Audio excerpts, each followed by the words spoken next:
Time is barely on our side. নমস্কার, এই মুহূর্তে আপনারা দেখছেন স্পেশাল স্পোর্টস চ্যানেল। নমস্কার, স্পেশাল স্পোর্টস চ্যানেলে আপনাদের আরও একবার স্বাগত। আজকের এই ভিডিওটি শুধুমাত্র ট্রান্সফার আপডেট নিয়ে এসেছি। আজকের এই ভিডিওটি শুধুমাত্র ট্রান্সফার আপডেটকে কেন্দ্র করে। এই ভিডিওটি আপনারা ইস্টবেঙ্গল এবং মোহনবাগানের যে ট্রান্সফার আপডেট রয়েছে বা কোন কোন ভারতীয় বিদেশি ফুটবলারের দিকে এই দুই প্রধান এই মুহূর্তে হাত বাড়িয়েছে সেই নিয়ে কিন্তু মূলত আলোচনা করব। সুতরাং ভিডিওটি কিন্তু ভালো হতে চলেছে। আপনারা ভিডিওটি শুরু থেকে শেষ পর্যন্ত অবশ্যই দেখবেন এবং ভালো লাগলে অবশ্যই লাইক, শেয়ার এবং চ্যানেলটি সাবস্ক্রাইব করতে ভুলবেন না। প্রথমে আসবো আমরা মোহনবাগান। ডুরান্ড কাপে এবছর কিন্তু ডুরান্ড কাপ চ্যাম্পিয়ন হয়ে তাদের এই সেশন শুরু করার পর মোহনবাগান ফুটবল অনুরাগীদের মধ্যে কিন্তু তাদের নিয়ে একটা দারুণ প্রত্যাশা, একটা উন্মাদনা সৃষ্টি হয়েছিল যে এবছর তারা এফসি কাপে একটা ভালো ফল করবে, পাশাপাশি আইএসএলও কিন্তু দুরন্ত পারফরমেন্স করবে। কিন্তু পরপর 3টি ম্যাচ হারার পর আইএসএলে এবং এফসি কাপ থেকে বিদায় নেওয়ার পর মোহনবাগানের সমর্থকদের মধ্যে কিন্তু একটা হতাশা গ্রাস করেছে।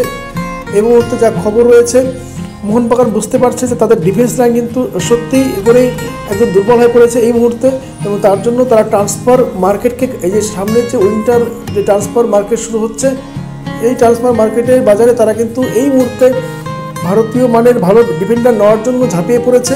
আমার কাছে যে আপডেট বেরিয়ে আসছে তাতে দেখা যাচ্ছে যে এই মুহূর্তে হায়দ্রাবাদ এফসির 2জন ডিফেন্ডারের সঙ্গে কিন্তু কথাবার্তা চালাচ্ছে মোহনবাগান। তার মধ্যে অবশ্যই রয়েছে চিংলেসানা সিং। আপনারা জানেন এই চিংলেসানা সিং কিন্তু হায়দ্রাবাদ এফসির হয়ে দুরন্ত ফুটবল খেলেছেন এবং ভারতীয় দলেও তিনি খেলেছেন। বুঝতে পারছেন একজন জাতীয় দলের ফুটবলার, এবং এই মুহূর্তে মোহনবাগানে কিন্তু একজন ভারতীয় মানের দুরন্ত ডিফেন্ডার প্রয়োজন, যিনি বলটাকে হোল্ড করে খেলতে পারেন এবং ডিফেন্সে নেতৃত্ব দিবেন। সেক্ষেত্রে কিন্তু চিংলেসানা সিং তাদের কিন্তু 1 নম্বর পছন্দের ফুটবলার। পাশাপাশি তারা এফসি গোয়া থেকে সেভিয়ার গামাকে তারা চাইছে। আমরা যা খবর পাচ্ছি যে এফসি গোয়ার সেভিয়ার গামার সঙ্গে তারা কিন্তু কথাবার্তা বলছে এখন। এছাড়া এই মুহূর্তে একটা যে আপডেট বেরিয়ে আসছে, হায়দ্রাবাদ এফসির নিখিল পূজারি, আপনারা শুনেছেন যে নিখিল পূজারির সঙ্গে কিন্তু এই মুহূর্তে কথাবার্তা বলছে মোহনবাগান টিম ম্যানেজমেন্ট। অর্থাৎ এই মুহূর্তে 3জন ভারতীয় ফুটবলের সঙ্গে কথাবার্তা বলছে মোহনবাগান টিম ম্যানেজমেন্ট। তার মধ্যে অবশ্যই রয়েছে চিংলেসানা সিং হায়দ্রাবাদ এফসির, এবং হায়দ্রাবাদ এফসির অবশ্যই রয়েছে নিখিল পূজারি এবং এফসি গোয়ার সেভিয়ার গামা। এই 3 ফুটবলারকে পাওয়ার জন্য অল আউট যাচ্ছে মোহনবাগান। কিন্তু এবার আসবো আমরা ইস্টবেঙ্গলের খবর নিয়ে। আপনারা সকলে জানেন যে ইস্টবেঙ্গল কিন্তু এবছর ইস্টবেঙ্গল কিন্তু মোহনবাগানের মতোই ডুরান্ড কাপে একটা প্রত্যাশা নিয়ে শুরু করলেও শেষ পর্যন্ত কিন্তু তারা ভালো ফল করতে পারেনি। আইএসএলে বিশেষ করে বেশ কয়েকটি ম্যাচ তারা ড্র করেছে এবং অল্পের জন্য হেরেও গেছে, এবং ইস্টবেঙ্গলের বিরুদ্ধে রেফারিং এতটাই খারাপ হয়েছে যে অনেকগুলো ম্যাচ তারা জিততে পারতো, কিন্তু রেফারিংয়ের জন্য জিততে পারেনি।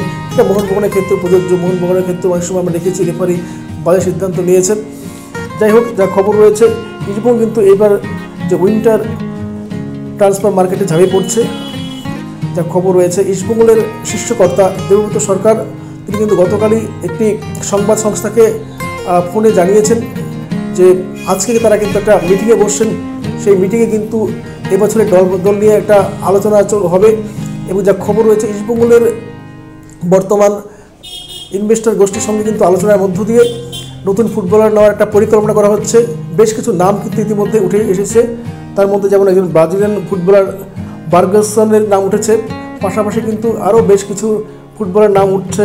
নিখিল পূজারির নাম উঠেছিল একসময়, কিন্তু আমরা যা জানি, আমার কাছে কিন্তু নিখিল পূজারি মোহনবাগানের দিকে ঝুঁকছে বলে আমরা জানতে পারছি।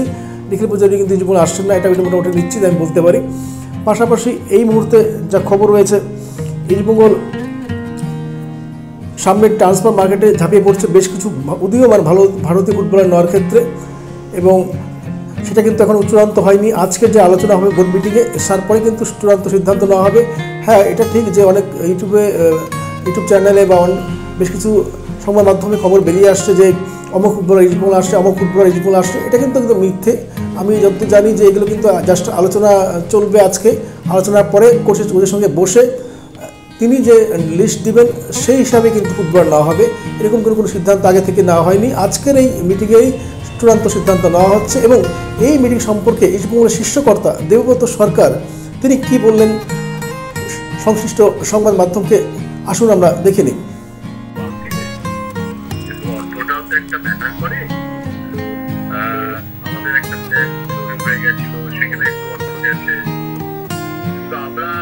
আগামীকাল মিটিং দেখেছি, মিটিংয়ে আলোচনা করছি, এবং কোম্পানিও খুব পজিটিভ যে প্লেয়ারটার প্রয়োজন আছে।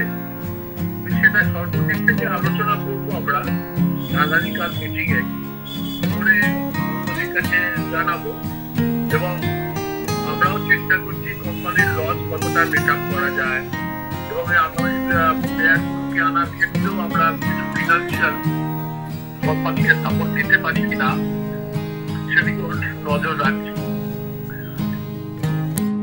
এই ইস্টবেঙ্গলের শীর্ষকর্তাও তারাও কিন্তু একটা টাকা ইনভেস্ট করতে চাইছে ইনভেস্টরদের সঙ্গে যৌথভাবে, যাতে একটা ভালো মানের বিদেশি এবং ভালো মানের স্বদেশি 2-3 জন ফুটবলার নেওয়া যায়।